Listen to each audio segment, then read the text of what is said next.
Hi everyone. Tonight we need to talk about unintentional plagiarism and how to avoid it by paraphrasing successfully. You read the article in Education and the Dangers of Online Research. So did Mark and Allison plagiarize? What do you think?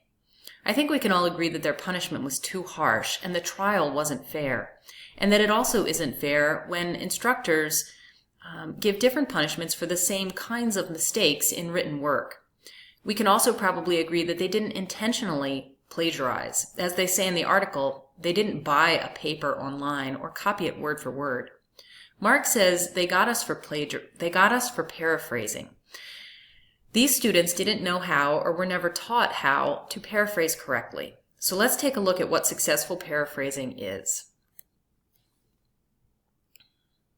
We're going to take a look at UW-Madison's website on successful versus unsuccessful paraphrasing.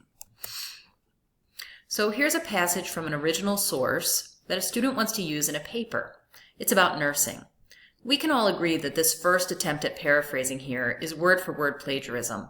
All of the words that are in red are exactly the same as the original, in exactly the same order as the original. And nothing is cited. But take a look at this second example. Most of the words have been changed and the work is cited. However, this is still considered plagiarism, and this is probably what Mark and Allison did. They didn't change enough of the words and they didn't change the structure of the original.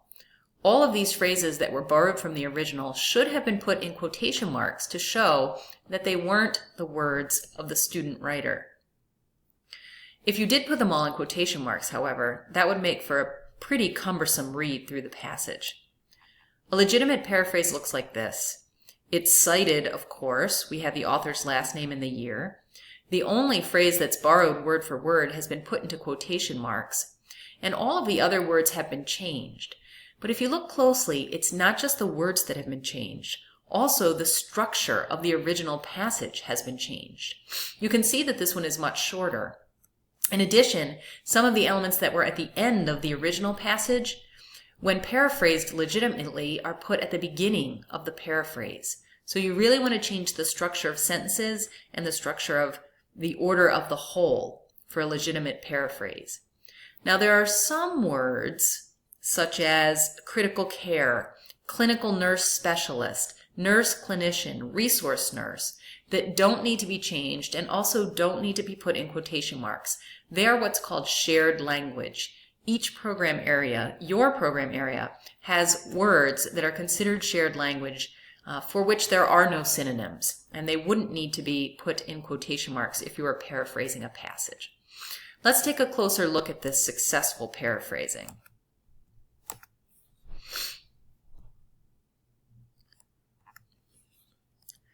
Let's say you wanted to paraphrase this passage. Pause the video for a moment and read it and determine what it means. To determine what a passage means, I'll read it a couple of times and then look away from the original. I think that this passage means that at this time in London, a mother really didn't have time to play with her children or help them with their homework. Really, she was just trying to make sure that they were fed enough to keep them alive and that they were clothed enough to stay warm enough to keep them alive. So I've tried to rephrase the passage in my own words. The second step is to change the structure, and this is where Mark and Allison made their mistakes, and they probably hadn't been taught in high school or early college to paraphrase in this way. By changing the structure, I mean change the order of the sentences and the order of the phrases within the sentences. So I took this part at the end, organizing household subsistence, and I've decided to start my passage with organizing household subsistence. Now I'm going to start changing the words. So instead of organizing household subsistence, I'm going to change that to the family's survival was the mother's responsibility. So I've changed the structure, I've changed the words, and again, you can pause the video and take a closer look at this. The fourth step is to compare your paraphrase to the original and ask yourself these questions. If you see any words that are exactly the same, are they shared language? If that's the case, then that's okay. If they're not shared language, do you need to put quotation marks around them to indicate to the reader that they're not your original words? Or can you just paraphrase those words? You also need to ask yourself, if you've changed the meaning of the original. You've been trying so hard to make it different, to change the structure in the words, that you may have inadvertently also made it mean something different. So you have to make sure you've accurately represented the meaning of the original. Pause the video for a moment and take a look at my paraphrase. Do you see any words that I've used that I should either put in quotation marks or take a moment to change? Maybe this phrase, family survival, is too similar to the original. It also occurs at the beginning. Perhaps I could change that to keeping the family alive, or keeping the members of the household alive was the responsibility of the mother.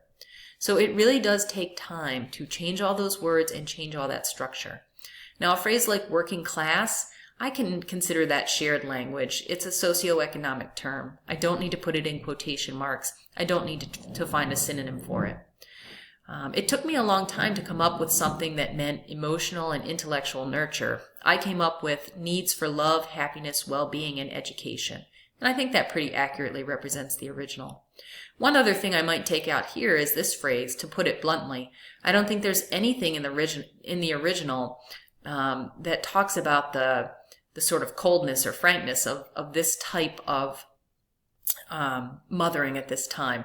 I think that's more my emotional reaction to it. So I should probably take that out because that wasn't in the original. So to sum up, to paraphrase correctly, you need to, of course, cite the work. You need to figure out what that sentence or paragraph means. Start by changing the structure. Change the structure of sentences and the structure of words within the sentence. Then change the words. Then go back and check to make sure you don't need to put anything in quotation marks or paraphrase more, and also that you haven't changed the meaning of the original. So let's practice.